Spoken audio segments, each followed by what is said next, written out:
Boa Aí, noite. deu certo. Agora deu certo. Acho que a internet não está colaborando aqui hoje. Acho que sim. Boa noite, doutor. Boa Vamos hoje noite.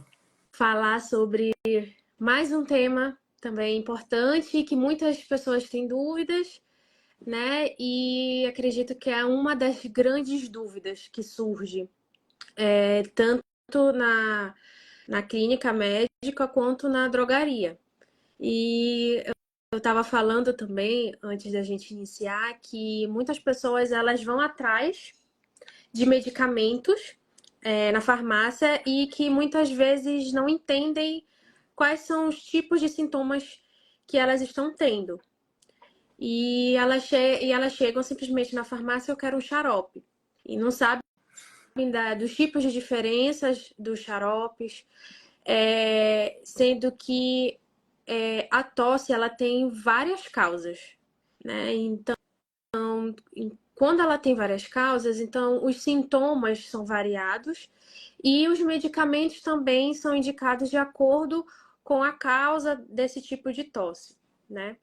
E aí a gente pode classificar a tosse como um mecanismo de defesa do organismo que está sinalizando que tem algo de errado, né? Ou tem algum tipo podemos dizer, algum tipo de micro-organismo ou algum tipo que vai causar aquele tipo de tosse. Como, por exemplo, a tosse às vezes pode ser com catarro, né? Que a gente fala que é produtiva, ou a tosse seca, né, doutor? Então, esse é importante, é uma das classificações mais importantes que a gente tenta colocar e mostrar isso para as pessoas antes de comprar qualquer medicamento para tosse. E é um dos recordes também dentro da farmácia e uma grande procura com isso, né? Então a tosse ela é tipo um reflexo natural do organismo para tentar tirar algo que está atrapalhando a respiração, né? Por questão de via aérea mesmo. E aí Isso.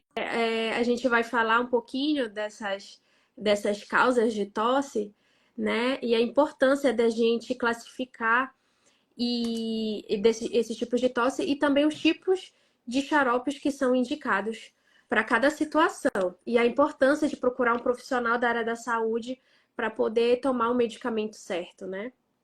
Exatamente. Quando a gente fala da tosse, realmente é como você falou. A primeira coisa que a gente tem que saber é como ela se manifesta, né? Então a gente tem dentro de tosse, a gente não tem muitas características fora ela ter, por exemplo, conteúdo. Então é uma tosse produtiva, uma tosse com secreção, com catarro, ou é uma tosse seca, tá? Que é uma tosse que a gente não consegue, então, ter saída de algum tipo de elemento, tá?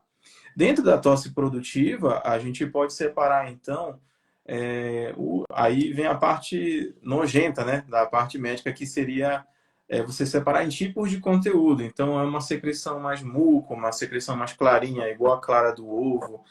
Ela é fluida, aquosa, como água. Ela é purulenta, ela é pus, ela é amarelada, grossa, ou ela tem conteúdo sanguíneo, por exemplo. Então, fora esses elementos, não tem muita coisa além disso, tá? Existem algumas apresentações peculiares, como, por exemplo, a coqueluche. A coqueluche ela é uma forma de tosse, que é a famosa tosse ladrante, que parece o latido de um cachorro. Então, fora essas manifestações, e a tosse com guincho, que também a gente tem em algumas laringites. Então, fora essas apresentações, não tem mais nada.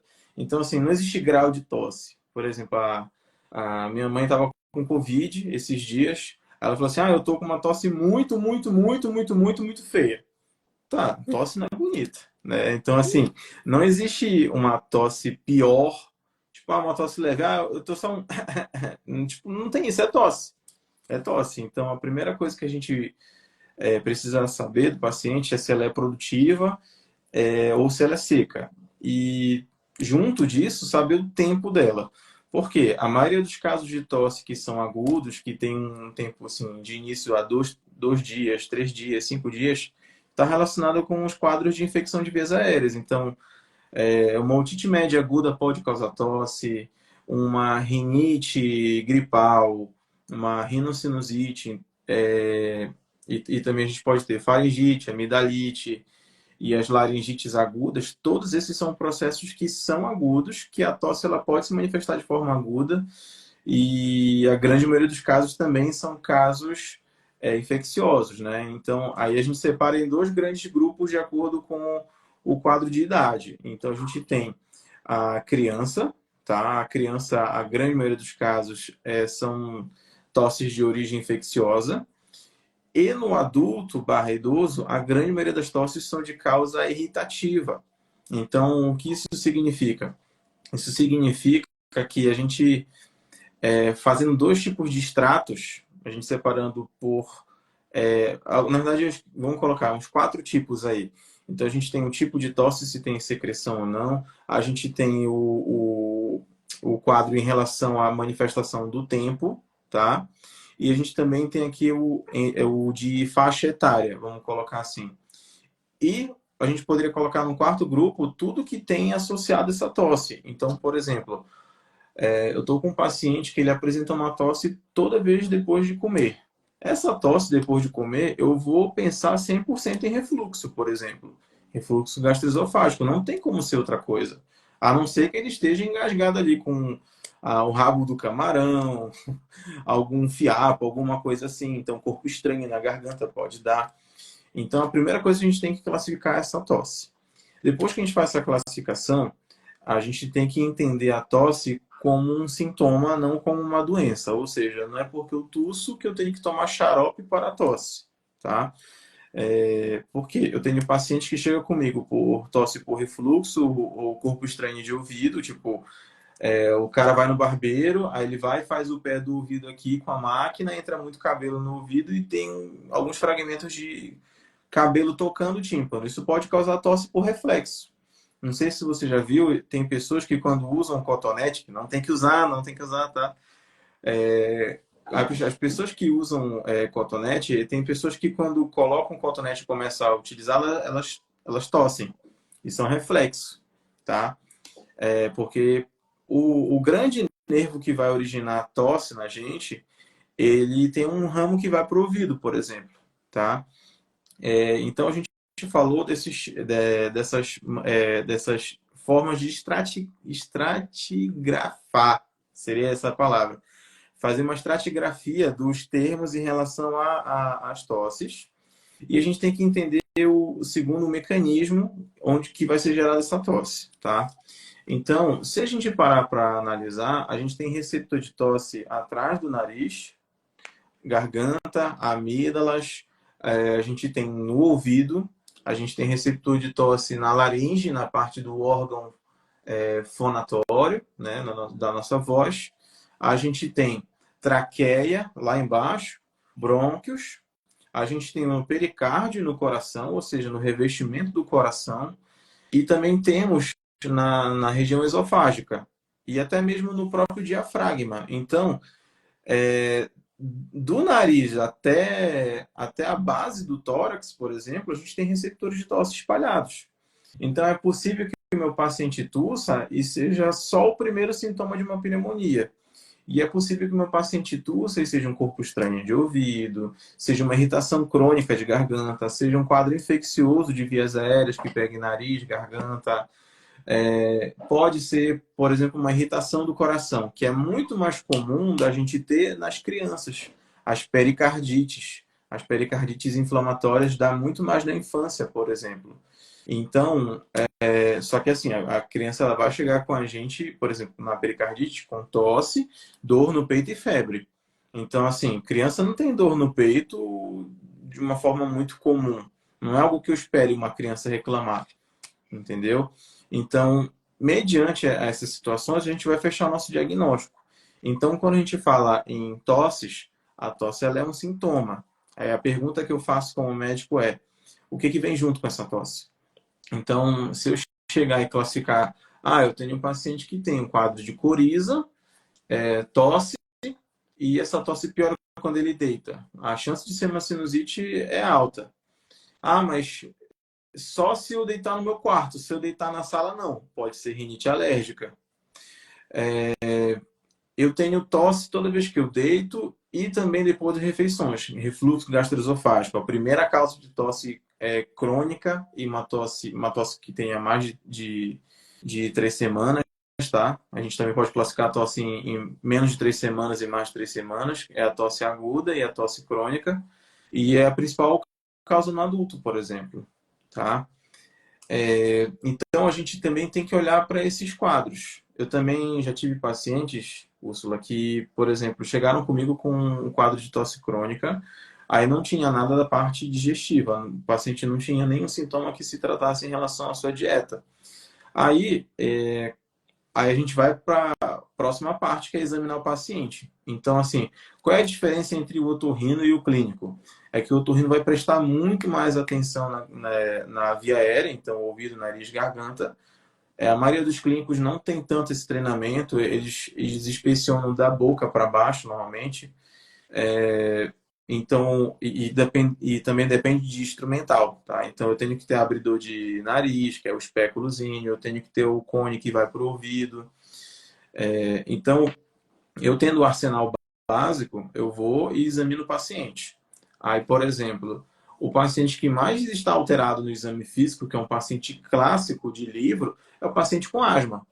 Só que existem duas formas de asma, basicamente, quando ela se manifesta clinicamente: a típica e a atípica.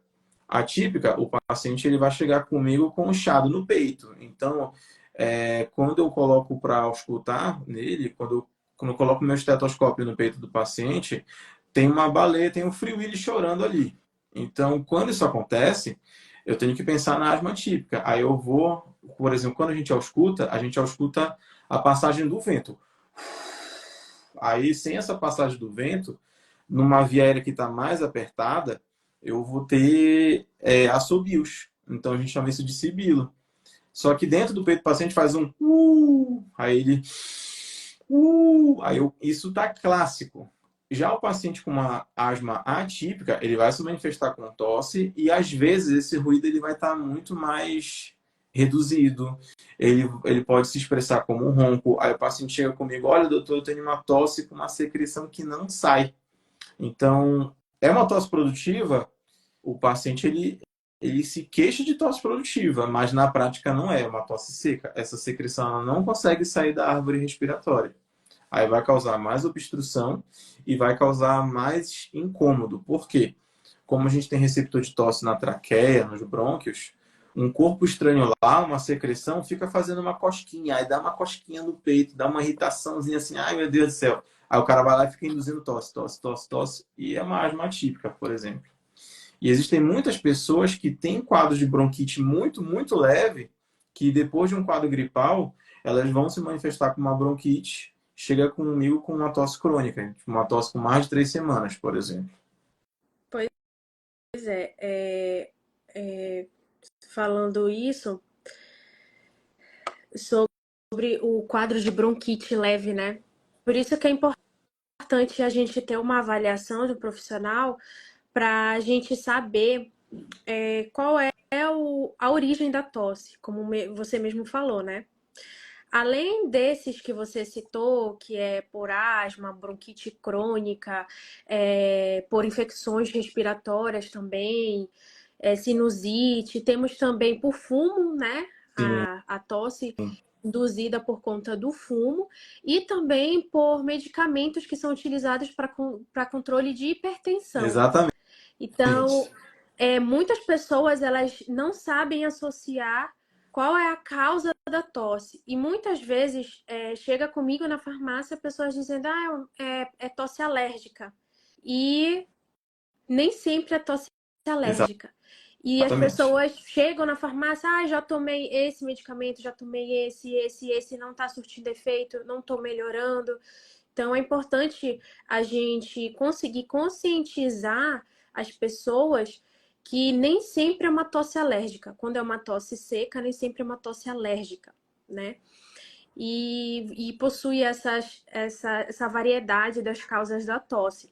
E outra coisa que chama muita atenção também, como você falou, da secreção, né? Do tipo da secreção da tosse produtiva.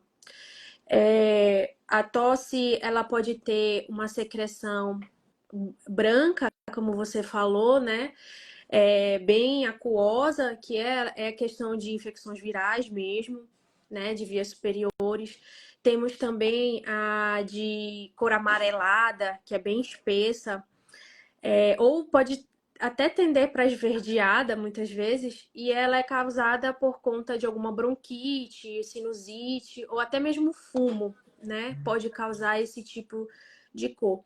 E tem as cores que chega até ficar bem escuro, marrom escuro, né? Ou avermelhado, aí já é presença de sangue na secreção, Sim. que você até falou no começo. Aí, nessas questões, quando acontece isso dentro da farmácia, é importante a gente sempre encaminhar para o médico, né? Porque a gente não pode dar o diagnóstico para o paciente. Então, quando chega esses casos mais críticos, né, da cor ser bem escura, é importante a gente conversar com o paciente ou procurar um médico, porque muitas vezes está tomando medicamento e vai estar mascarando os sintomas e piorando o caso. É o que eu sempre digo, as pessoas só vão no último caso pro médico, né? E o médico é o que tem muito trabalho em tentar resolver os problemas por conta da automedicação do próprio paciente e também por falta de conhecimento de alguns profissionais de não conseguir associar a gravidade da situação, né, e encaminhar ao médico. Então é muito importante a gente falar disso também, né, doutor? Sim. Quando a gente tem o quadro de, de tosse em si com secreção, uma coisa que a gente não pode deixar de salientar. Se eu falei, por exemplo, no quadro de tosses que são de origem aguda, então quadros infecciosos, por exemplo, virais, até mesmo os bacterianos e até os fúngicos, geralmente são quadros que são curtos, então a pessoa ela vai ter alguns dias de incômodo, né? Só que assim, para essa pessoa, a melhor coisa que a gente pode fazer, fora aí entra, por exemplo, um xarope para ser mais sintomático, eu gosto muito de associar a inalação, porque essa secreção, quanto mais fluida, mais fácil de sair, melhor. Isso a gente chama de toalete. Então, o toalete da via aérea é a pessoa conseguir colocar a secreção para fora. Então, até mesmo em casos agudos, isso é uma coisa muito bacana da gente associar. Quadros crônicos secretivos, a gente não pode descartar uma das doenças que ainda é comum no Brasil e nos países subdesenvolvidos, que é a tuberculose. Então, isso é um problema muito grande. Eu já vi vários casos de pacientes que, como você falou, a pessoa ela não tem discernimento, ela não tem apoio em casa, às vezes é alguém que mora sozinho, às vezes é um idoso, que é difícil dele compreender com mais facilidade a situação e pode se arrastar um quadro de tuberculose, por exemplo, tá? Então, quadros secretivos de muito longa data, acima de 3 semanas, a gente não pode descartar tuberculose, né? Esse primeiro paciente, a gente vai ouvir ele e vamos pensar que ele vai ter, por exemplo, um quadro de asma bronquite. Então, por quê? Porque são quadros muito mais rápidos e responsivos de tratar. O paciente com asma, depois da primeira semana, ele já está ótimo.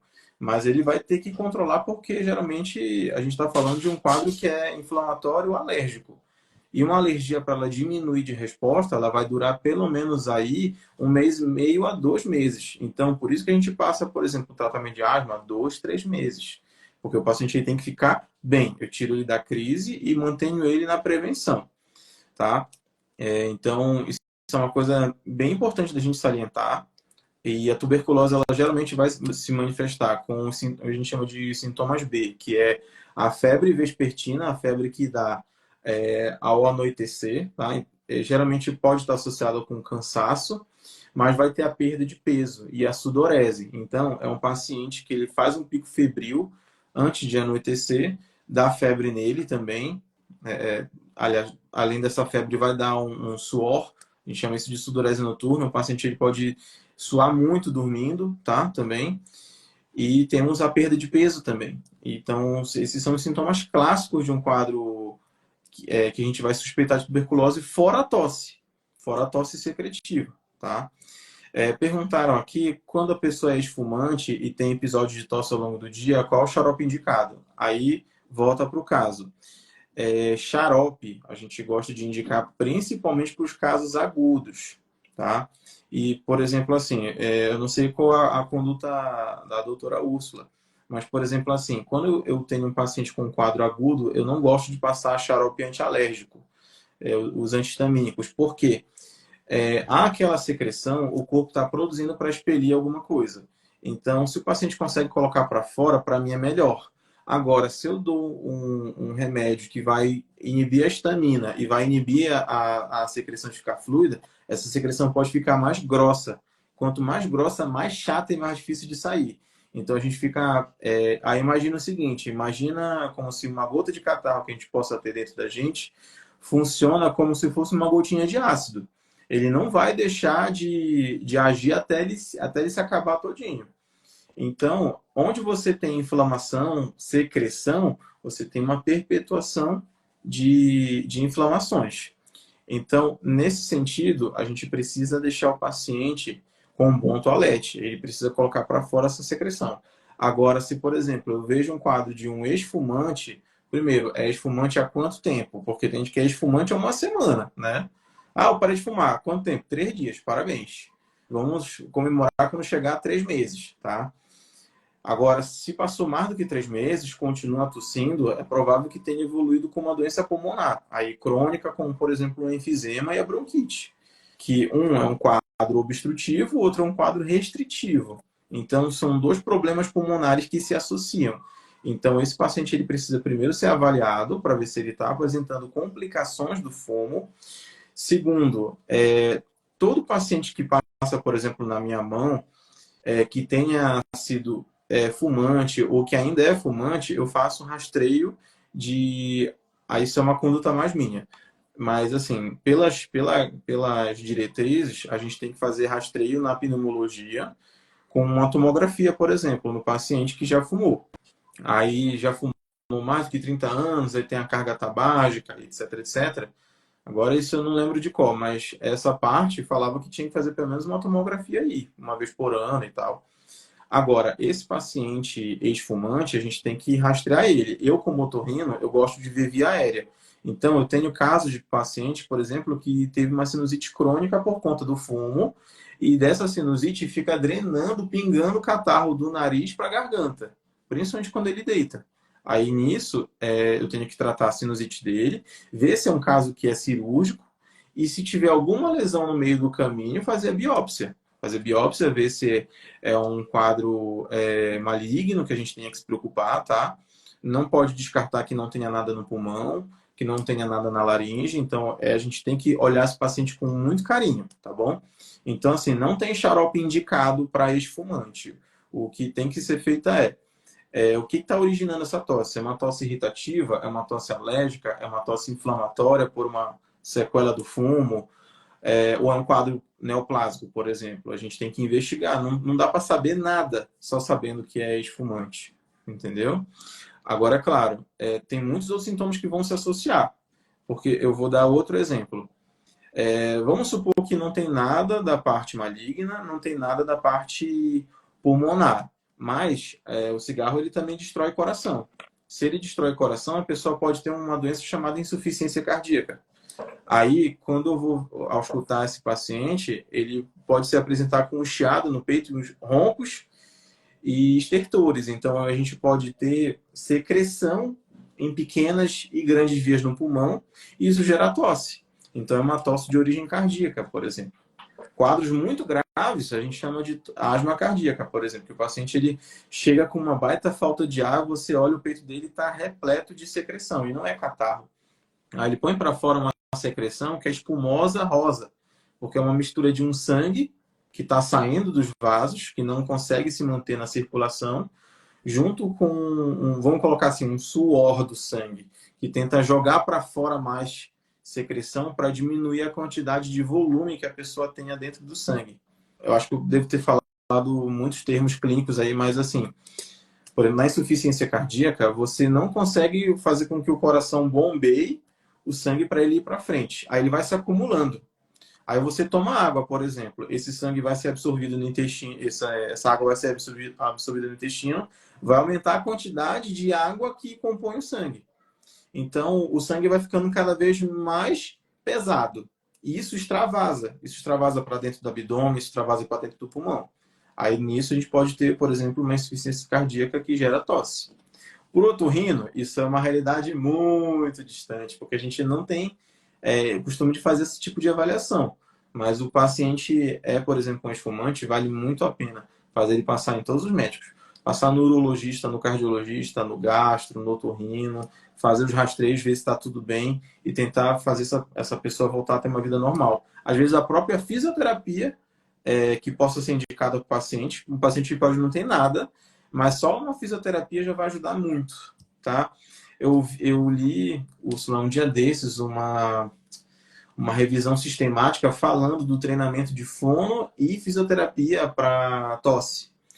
E assim, era um artigo em inglês, ele não explicava exatamente como era o processo. Ele falou de 4, 5 intervenções lá, tipo tomar água, fazer uma respiração muito lenta, inspiração, expiração, tentar respirar fundo em momentos que dê crise de tosse. Aí isso diminuía, por exemplo, se o paciente ele tinha uma tosse 8 de 10 que incomodasse muito, caia para 5, por exemplo. Então, tinha uma resposta razoável com fisioterapia e fonoterapia, por exemplo.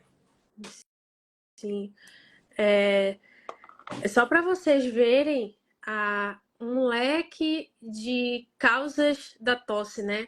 E como o doutor mesmo falou, doutor Luiz, então a gente meio que tá tratando apenas o sintoma, né? Não adianta a Exatamente. gente utilizar um xarope para tratar o sintoma, e sendo que a gente muitas vezes não sabe a causa, né? Essa é a grande importância de procurar o médico quando o sintoma persiste por mais de 5 dias, uma semana. Então, é importante que eu sempre encaminhe para o médico para avaliar. E nem sempre a gente tem sucesso com isso. E às vezes a pessoa sai com raiva da farmácia e do farmacêutico porque não passou nenhum tipo de medicamento. E outra questão que tem um recorde de vendas na farmácia é um medicamento que eu não quero citar o nome do medicamento, mas ele é utilizado para tratar a tosse seca e tosse produtiva. As pessoas elas acham que vai resolver os dois problemas juntos, mas isso está completamente errado. É Por tipo o quê? aspirador robô, ele aspira, varre, passa pano, faz tudo. Isso Até dá mesmo. pau. Tipo isso mesmo. Aquelas vendas, né? Pague dois, leve três, enfim. Sim, Mas assim, a questão de utilizar medicamento que tem a finalidade de parar a tosse e de expectorar ao mesmo tempo, isso não existe, né? Isso daí é marketing, é propaganda de laboratório. Porque eu sempre falo, né? Muitas vezes a indústria farmacêutica vê o lucro e não a saúde da pessoa. Então, imagine só, quando a gente utiliza um medicamento para tosse, para inibir a tosse, e ao mesmo tempo a gente vai querer inibir o catarro, pensa comigo. Muitas vezes a pessoa que tem tosse produtiva ou tosse com catarro é porque o organismo está querendo expulsar algo estranho que está dentro, que está causando essa tosse. Né? Então, a tosse produtiva ela é causada por conta de um catarro que está lá e o organismo está tentando expulsar. E você vai utilizar um inibidor da tosse ao mesmo tempo. O que acontece? a pessoa não vai conseguir expectorar, porque vai inibir a tosse e acaba, consequentemente, acumulando aquele catarro no organismo, né? Aquele muco. Então, ou você tem uma tosse seca ou você tem uma tosse produtiva. Você não vai ter os dois juntos. Porque quando você utiliza um xarope expectorante para inibir para tentar tirar aquele muco, então, consequentemente, quando você consegue expulsar aquele muco, a tosse já ameniza. Por isso que algumas vezes as pessoas chegam na farmácia comigo dizendo: olha, eu tomei acetilcisteína, eu tomei um Broxol e parece que eu tô tossindo mais. Então não está surtindo efeito. Não é isso, é porque o organismo está tentando tirar aquele muco de dentro da gente, né? Da pessoa que está sentindo aquele sintoma. E quanto mais ele tenta te expulsar, mais vai fazer você tossir. Então, é esse que é o medicamento do expectorante. Muitas vezes as pessoas deixam de tomar o expectorante porque acham que está piorando o sintoma. Sim, Né? a secreção ficar mais fluida e vai escorrer. Ela escorrendo dentro da pessoa vai dar um comichão muito chato. Então isso vai acontecer. Se eu quero que a secreção fique mais fluida, realmente eu vou usar um expectorante. Eu vou usar, por exemplo, a acetilcisteína. Ela é excelente para isso. Então, eu te falo, por exemplo, existem pessoas que têm, por exemplo, a fibrose cística. O cara naturalmente já vai ter um catarro mega grosso porque ele não consegue fazer o controle do cloro dentro dele. Aí a secreção sempre vai ficar mais grossa. Esse paciente ele não vai largar a acetilcisteína, não vai. Então, isso é uma coisa que a gente também tem que saber associar.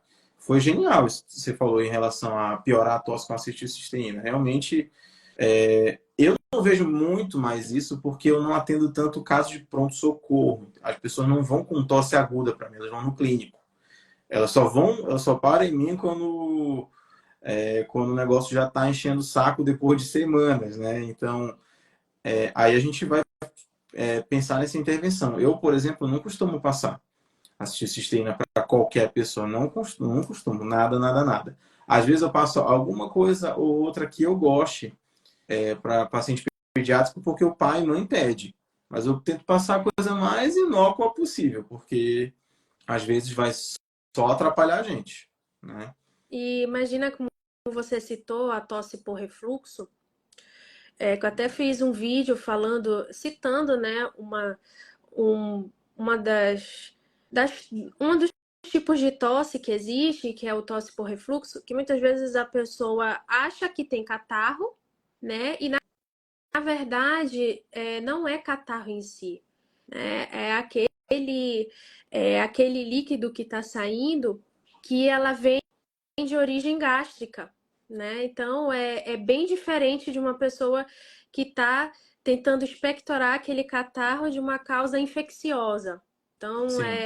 e muitas vezes por isso que não tem sucesso no tratamento, que toma tudo que é tipo de expectorante, que na verdade a causa não é viral, não é por vias respiratórias, mas sim a gástrica mesmo, né? Fala um pouquinho para a gente dos antitussígenos que a gente tem na farmácia aí disponível para a Hum. gente.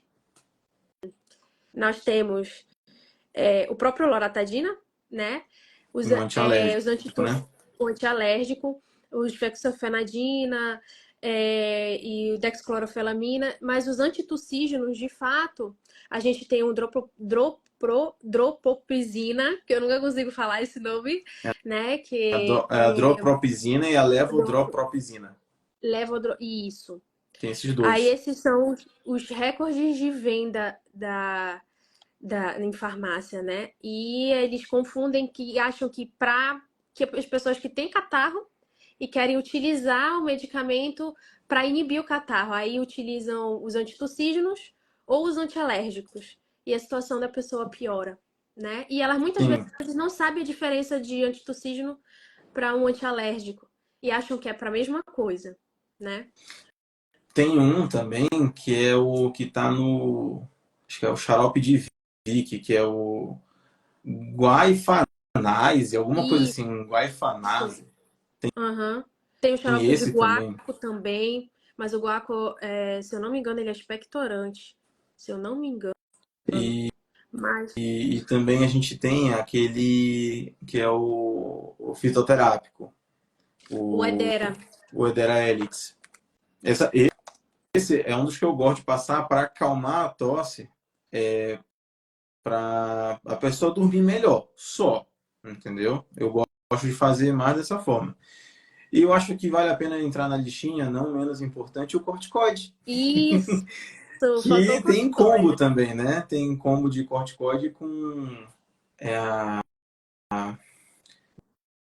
dexcloferinamina, se não me engano. Eu acho que é esse, que é um anti-H1 É, clássico, né? Da primeira geração, que dá soninho, etc, mesmo do etc, Xamim, né? é isso Aí, mesmo. aí, como eu te falei, realmente eu não curto muito os antialérgicos, eu não curto.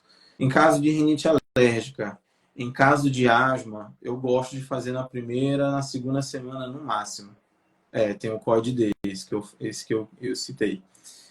Então, eu gosto de ver o paciente se ele tem a condição, por exemplo, de receber corticoide, se é um caso bem indicado, entendeu? Porque, vamos lá, as pessoas, elas têm uma relação muito, eu vou colocar assim, uma relação muito mística em relação, por exemplo, a um quadro gripal. Uma gripe, ela pode ser tratada por algumas pessoas com antibiótico, pode ser tratada com um monte de remédio, né? Esses combos aí que são antigripais, por exemplo. Só que antigamente era como? Há muitos anos atrás era canja de galinha, era canja de galinha, suco de laranja, acabou. E assim, muita gente está viva até hoje para contar a Ou até história. mesmo chá, né? Chá, Utiliza. um chazinho, tranquilo, entendeu? Aí eu vou citar aquela galera de interior antiga que a avó chegava com uma gaze enrolada no dedo que ela misturava assim, Horrível. misturava o mel, alho, limão e em alguns lugares até cachaça. Aí passava ali na goela da pessoa assim, como se estivesse fazendo uma limpeza. Gente, não tem essa necessidade, tá? Isso aí é traumático. A gente não faz isso em consultório, Ou pô. parece um exorcismo. Exatamente. Horrível. Olha, falando em chá, é importante a gente tomar cuidado, né, com os tipos de chá que a gente for tomar. Porque é bom a gente tomar os água quente, né? Que dizem assim para amenizar a tosse, que falam que é muito bom. Mas o chá preto e o chá mate, eles, como eles são estimulantes, né? Eles podem acabar prejudicando mais ainda a tosse, né? Então a gente tem que tomar um pouco de cuidado com a questão de chá, né? Aquele sempre que eu falo do ditado, nem sempre que é natural vai fazer bem, né? Exatamente. A Então, gente extrai veneno de cobra, é natural. né? Entendeu? Isso A mesmo. gente extrai veneno de planta e é natural, entendeu? Então, realmente é isso. Não tem muito para onde fugir. Eu, por exemplo, se for para, eu quero um chá, doutor, no máximo um chazinho de gengibre, por exemplo. Por quê? Porque o gengibre nada especificamente, entendeu? Então, assim, o gengibre ele tem componente anti-inflamatório só. Você pode acrescentar cúrcuma, por exemplo, ele tem Uhum. anti-inflamatório. E só, e é uma coisa que vai dar uma dose bem pequena, né? Então, mas realmente isso que você falou, esse estímulo, por exemplo, do quente, ele é um estímulo térmico. Quando a gente, aí entra um pouco de neurociência, que é uma coisa bacana. Por exemplo, tu te bateu em algum lugar, assim, o que que tu faz na hora? Tu passa a mão, assim, tu passa a mão, faz uma massagenzinha. O que acontece? A via de dor e de temperatura são compartilhados pelo mesmo caminho, que é a via espinotalâmica lateral. Aí chega no cérebro, vai dar para a gente a sensação ou de dor ou de quente e frio. Então, quando você faz um estímulo térmico ou tátil em cima daquela região, dá uma acalmada, entendeu? Então, é uma coisa que é legal. A água quente nesse sentido, então, um chazinho leve, vai me ajudar muito para o quadro, principalmente da galera que está desesperada ali, entendeu? Olha, tem uma pergunta aí para você, doutor. Tá, vamos ler aqui. Quando a pessoa que apresenta tosse produtiva, que faz uso indevido de corticóide, acaba piorando o quadro, já atendi uma senhora que estava com mais de 2 semanas com tosse com catarro tomando, tá? Olha, assim, o corticóide em si ele não vai ser vilão, mas a gente tem que entender exatamente o que estava acontecendo. Então, por exemplo, era uma tosse produtiva com catarro numa senhora, a primeira hipótese que eu vou ter é pneumonia. Então, por exemplo, o corticoide sozinho não vai fazer nada. E ela pode só piorar por estar só tomando um sintomático e não vai resolver. E, por exemplo, se fosse um COD-D da vida, tem antihistamínico, vai fazer a secreção ficar mais grossa, porque você está tirando o componente da histamina que deixa o catarro fluido.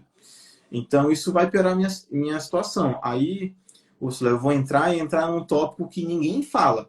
Existe uma, existe uma síndrome que a gente chama de distocia.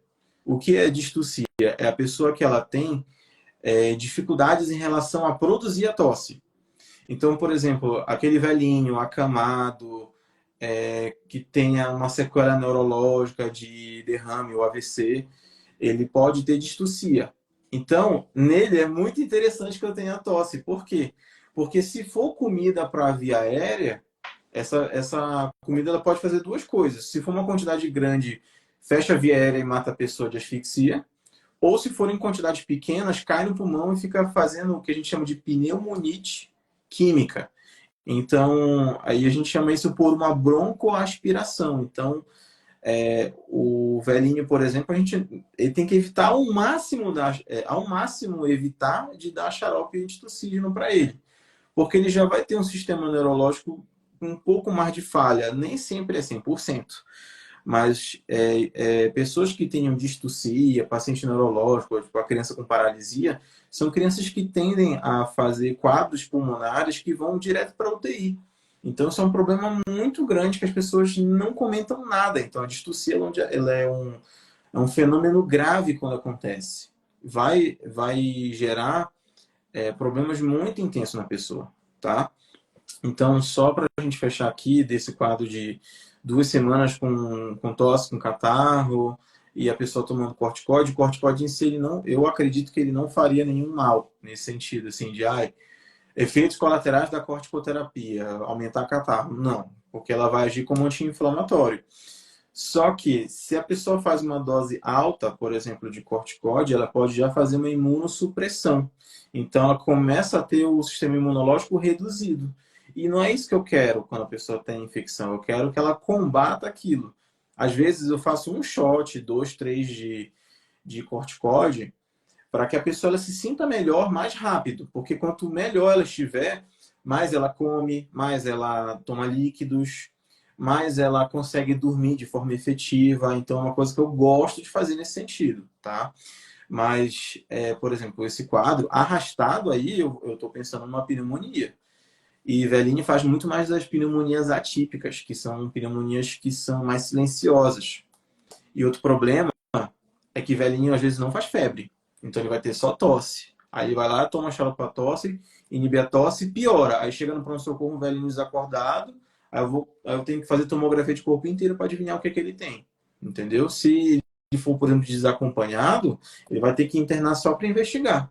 Aí a gente tem que primeiro controlar tudo que é grave nele, para depois eu ir acordando esse idoso e conversando com ele, para depois eu começar o tratamento adequado. Então, olha a dor de cabeça que a gente vai ter. É muito grande. Então, eu digo assim, a tosse ela não é nossa inimiga, tá?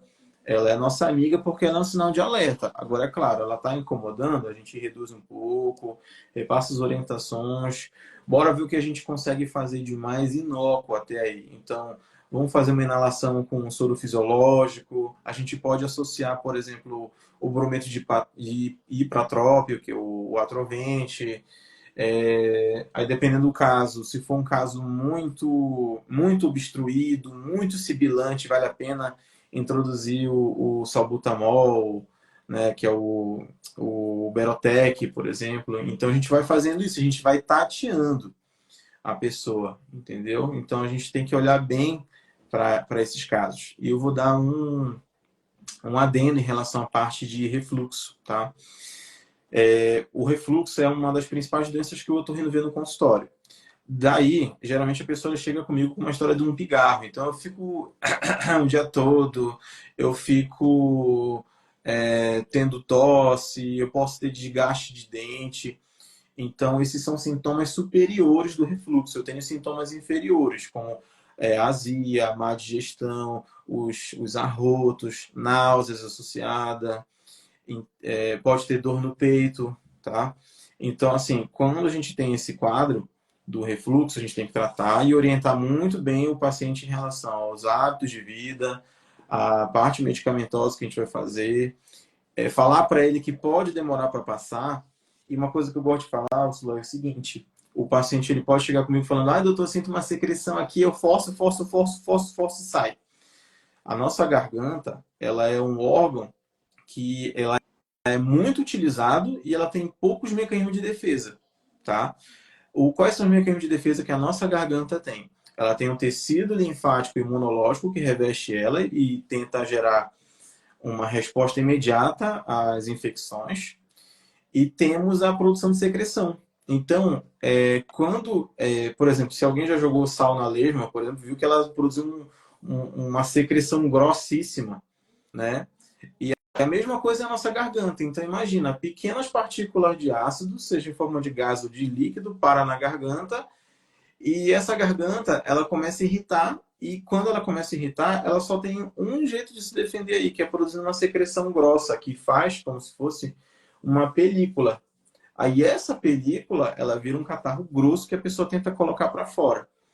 Aí é muito difícil que eu veja esse catarro, por exemplo, durante o exame físico ou durante o exame complementar, durante uma endoscopia, por exemplo. Mas geralmente é isso que vai acontecer, entendeu? Aí eu tenho que orientar muito bem o paciente sobre uma tosse crônica, que a tosse dele é bem provável que seja refluxo, tem que fazer o tratamento e decorrência do tratamento, ele vai ter uma melhora paulatina. Então não vai ser da noite para o dia, às vezes não é em uma semana. Aí quando, por exemplo, eu leio o livro de otorrino, ele fala, olha, a gente tem que esperar até 6 meses. Então é 6 meses sabendo que o paciente está fazendo tudo perfeitamente, então ele não está vacilando. Aí eu, por exemplo, aqui em São Paulo, eu atendo numa clínica de chineses. O que, que eles gostam? De muita fritura. A comida chinesa é deliciosa, mas eles gostam de muita fritura, muito shoyu, muito teriyaki, muito carboidrato, é muito arroz, tudo muito indigesto pra gente. Para eu conseguir fazer esse cara largar o shoyu é uma dor de cabeça. A Que é Coca-Cola tradicional para eles, é cultural, né? é demais cultural. Aí, por exemplo, o equivalente ao chinês é o nordestino. O nordestino aí eu tenho paciente que consome cachaça, que é um irritante gástrico, aí ele fuma, ele consome muita pimenta, aí o baiano adora o acarajé, que tem óleo de dendê, e dendê é gordura, é muita fritura, então, tipo, são grupos de pessoas que é muito mais difícil o tratamento simplesmente porque a dieta. Ah, doutor, mas eu gosto do cuscuzinho de manhã. O cuscuz é milho, o cara joga manteiga em cima. Então, ele está substituindo um pão com manteiga por um outro milho com manteiga, por exemplo. Então, a gente tem que ter muito jogo de cintura para conversar com esse paciente. E às vezes é difícil, hein? Às vezes eu respiro fundo aí, algumas vezes durante o dia. Eu imagino, porque às vezes eu passo por essa mesma situação. E a gente tá falando muito da questão, né, da tosse em adulto, em idoso. É, a gente também precisa ter muito cuidado em relação à criança Sim. e assim, crianças acima de 2 anos e bebês assim, abaixo de 2 anos. Então, há uma grande procura na farmácia de xaropes expectorantes para crianças abaixo de dois E acho anos. que a maioria não pode até 6, não é isso? É até dois. Até 2. A partir de 2 Porque pode, a maioria. pode, porque até na bula do medicamento, de todos os medicamentos expectorantes, em especial expectorantes que a gente está falando, eles são indicados, os estudos estão voltados para acima de 2 anos, Hum, os expectorantes. E aí o que acontece? Teve uma situação lá na farmácia, isso já faz um ano, que eu já me arrumei e tava saindo da farmácia, então eu já tava pondo o pé na rua, Tava com roupa de ir. já tirei o jaleco e tudo, já não era mais farmacêutica nessa hora. E Sim. aí, o que aconteceu? O paciente, o cliente que foi na farmácia comprou um expectorante pro filho dele que tinha 6 meses e veio pedir para mim orientação em como dar para uma criança de 6 meses um Ai, meu expectorante. Deus do céu. Aí, na hora, eu fiquei assustada e principalmente quando eu soube da idade da criança, e ele falando super normal. Não, porque a gente tá sentindo que tá com catarro, ela tá tossindo, não tá conseguindo tirar o catarro, não sei o quê. Aí eu tive que orientar que a maioria dos medicamentos são indicados para acima de 2 anos. Que expectorante para crianças abaixo de 2 anos é muito complicado porque as crianças elas não têm aquele mecanismo de defesa desenvolvido como um adulto, por exemplo. E aí, o risco de uma criança abaixo de 2 anos tomar um medicamento expectorante e ter um problema de engasgo, por exemplo, é muito alto. Então, na hora de expectorar, a criança não sabe expectorar, não tem aquele mecanismo de defesa que nós adultos temos e acaba correndo risco de problemas com engasgamento. Então, eu sempre oriento para os meus clientes a não dar expectorante abaixo de 2 anos. Ah, mas tá com muito catarro, tá saindo até pelo nariz. Então, eu sempre oriento e sempre falo para os farmacêuticos também, tomem muito cuidado com as indicações, tanto expectorantes quanto antitussígenos, medicamentos antialérgicos, porque é muito difícil e a gente precisa uma avaliação mais precisa desses tipos de público, né? Então, nesse dia, eu acabei orientando ele, eu fiz questão de devolver esse medicamento. Eu falei para ele que ele não ia levar. E se ele quiser comprar numa outra farmácia que ele compre, porque ele estava insistindo demais. Eu orientei ele a utilizar soro fisiológico, nebulização com soro fisiológico. Ah, mas tem que ter algum medicamento? Não, apenas nebulização com soro fisiológico. Que ele vai ajudar a fluidificar aquele catarro, aquele muco, né? E, consequentemente, vai amenizar a tosse. Então, sempre oriento todos os farmacêuticos a terem muito cuidado. Claro que existem prescritores que acabam passando o expectorante, mas aí já é da responsabilidade do prescritor. Mas eu acho assim muito arriscado a dar um expectorante. E, inclusive, eu acho também válido dar, às vezes, que eu vejo também as prescrições médicas que dá aqueles medicamentos que são à base de corticoides, né? Então, eles têm os prescritores têm uma certa saída, né, de dar algum medicamento como um corticoide para uma criança abaixo de 2 anos para amenizar esse sintoma. E eles sempre associam com nebulização, né? Não, nem sempre, mas às vezes. Só que eu sempre peço para eles associarem com uma nebulização com soro fisiológico, que vai ajudar e muito no tratamento, né? Então, e Sim, ameniza os riscos. sim. É, eu não costumo muito pegar esses quadros pediátricos, né? Porque geralmente esse paciente ele passa no pronto-socorro, entendeu? Então, assim, nesse fluxo, realmente, a parte de orientações ela fica mais difícil. E a gente tem que entender que nem sempre o profissional que está na linha de frente, né, o emergencista, ele é um cara formado em emergência, ou ele tenha boas noções de emergência pediátrica, nem sempre é um pediatra. Então, assim, é uma certa deficiência que a gente tem, assim, é uma falha do sistema que eu vejo. Por quê? Porque eles, basicamente, planos, governo, tudo mais, todo mundo quer ter plantonista, mas ninguém quer selecionar pelo currículo, porque às vezes falta médico nas escalas e tal, entendeu? Então, realmente, isso às vezes é um problema muito grande. Eu, por exemplo, Eu confesso, por exemplo, quando eu estava nas Forças Armadas, teve uma paciente que passou por mim e eu não consegui identificar que ela estava com pneumonia. E era uma garota de uns 9, 10 anos, era uma criança grande, assim, entendeu? Então, assim, às vezes às vezes isso realmente pode vir a acontecer, a gente falhar como profissional, mas realmente, essa parte que você falou das medicações é uma coisa que a gente tem que ficar atenta, muito atento, porque pai desesperado tem aos montes, entendeu? Agora, você chegar a conversar com o pai e acalmar o coração desse pai é um desafio muito grande. Porque, por exemplo, eu chego para os para os pais dos meus pacientes, eu falo, olha, tem que fazer a cirurgia e tal, tal, tal. Aí os caras já ficam melindrados. Tipo, assim, ai, meu Deus do céu, já indicou cirurgia. Então, ou ele vai falar que eu já quero o dinheiro dele, ou ele vai falar que não é bem assim, ele vai querer ver uma segunda opinião. Aí eu falo, olha, fica à vontade, entendeu?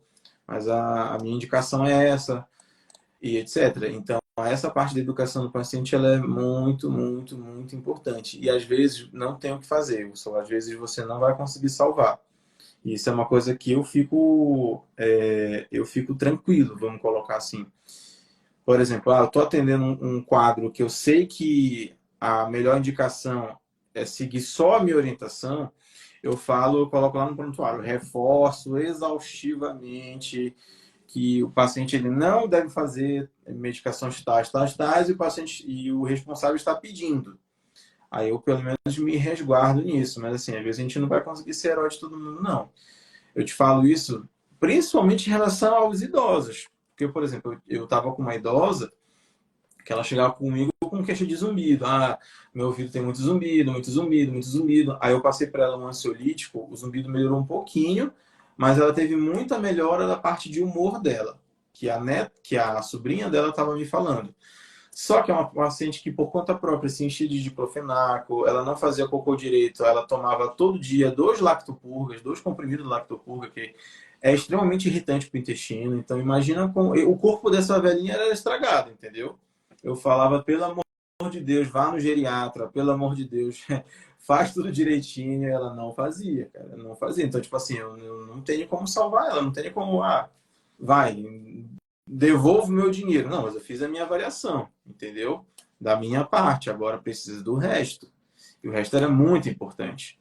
Então, realmente, essa parte da educação do paciente é uma das coisas mais difíceis que a gente vai ter.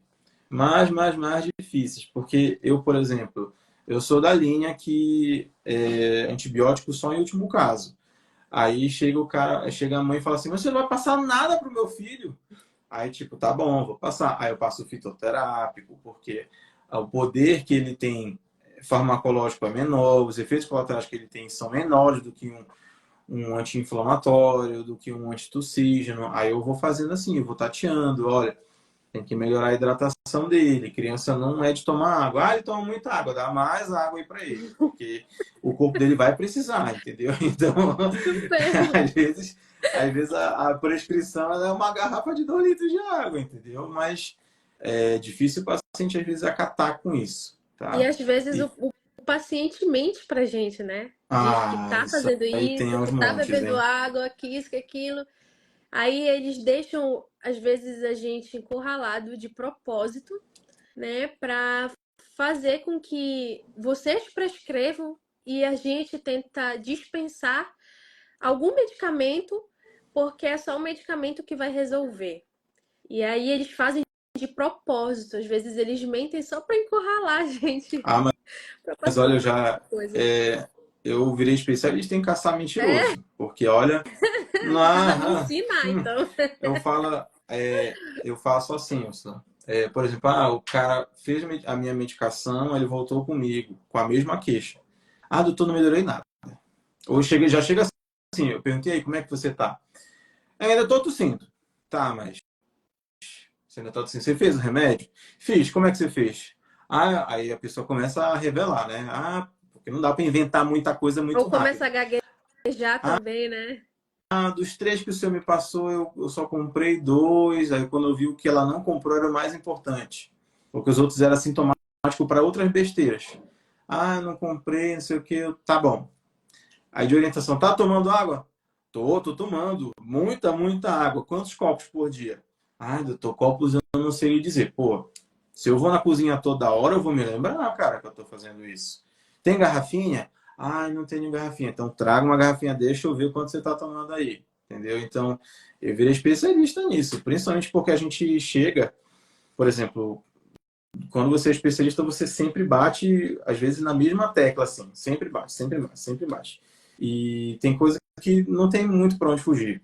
Eu tinha um paciente que ele tinha refluxo, tinha tosse e tal, aí nunca melhorava. E assim, a gente está falando de um senhor de uns 50 anos, obeso. Então o cara tinha uns 110 quilos, entendeu? Maior do que eu, por exemplo. Eu malhando, emagrecendo, tenho mais de 90 quilos. O cara tinha mais de 100, com certeza. Aí eu falava assim, olha, seu problema é refluxo e tal, tal, tal. Aí ele já tinha ido em vários médicos dentro da própria clínica, aí rodou no psiquiatra, rodou no clínico, rodou no gastro. Aí passaram para ele a vonaprazana, que é a nova promessa de antirrefluxo, né? Que é o bloqueador de canal de potássio. Aí passaram para ele, ah, eu tomei esse remédio aqui, caríssimo, não sei o que, não resolveu nada. Eu cheguei e falei assim, o que que você come no café da manhã? Ah, eu como uma tapioquinha, um cafezinho. Eu peguei. Peguei. Não é para estar fazendo essa dieta. Você tem que perder peso, largar o carboidrato, tirar o café. Pô, tá fazendo tudo errado, cara. Então, assim, não tem mais como pegar na mentira. Aí E tem a que mentira virar não dura Sherlock Holmes muito assim, tem que ser o tempo. chato. É verdade. É, mas é isso. Às vezes a anamnese que a gente faz serve para isso também, né? A gente Sim. tentar identificar até as mentiras do paciente. Exatamente, Nada exatamente. Tem como que, a tem que ficar prática. muito de olho, cara, muito de olho. Nossa. Isso é verdade. Mas é isso, gente. A gente vai estar agora finalizando a nossa live. Foi muito boa. Mais uma vez, obrigada, Luigi. E a gente vai estar aqui vendo também o tema da próxima live, para a gente estar discutindo, para a gente estar falando das nossas práticas clínicas, Muito né, bacana. os nossos problemas profissionais relacionados aos pacientes, que isso serve, que isso sirva de exemplo para todo mundo, Sim, tanto para o profissional quanto para os próprios clientes e pacientes que estão aqui nos acompanhando, para poder ter uma ideia e ter algum conhecimento a respeito do assunto, porque a partir do momento que eles têm o conhecimento, ou que vocês tenham algum conhecimento, já vai ter uma noção de que não tem necessidade de se automedicar e ver que realmente pode mascarar problemas, só tentando amenizar o sintoma. É o que a gente falou também em outras lives, como por exemplo da insônia, né? Dores de cabeça. Então a gente tentando mascarar com esses sintomas, achando que a gente está resolvendo, né? E está cuidando da nossa saúde, a gente vai estar se enganando, né? E vai estar enganando também o próprio profissional que está atendendo. Às vezes sim. a pessoa pensa que está se dando bem, enganando a gente, mas ele está literalmente se enganando em primeiro lugar por conta disso, né? Sim, E aí só depois, fica passando para frente um problema que não se e resolve. depois Não se fala resolve. mal do profissional, né? Sim, Aquele médico não resolveu o meu problema, aquele farmacêutico que não quis dar o meu medicamento. Então é muito complicado isso.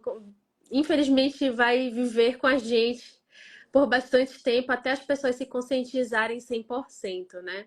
sim, exatamente. Então isso vale como uma reflexão. A gente deixa essa pequena reflexão para todos vocês, né? E eu desejo também uma ótima semana a todo mundo, um bom trabalho, para o Dr. Luigi também, Eu te que também. venha nos trazer também mais experiências e para nos mostrar também qual o caminho certo que a gente tem que seguir, né?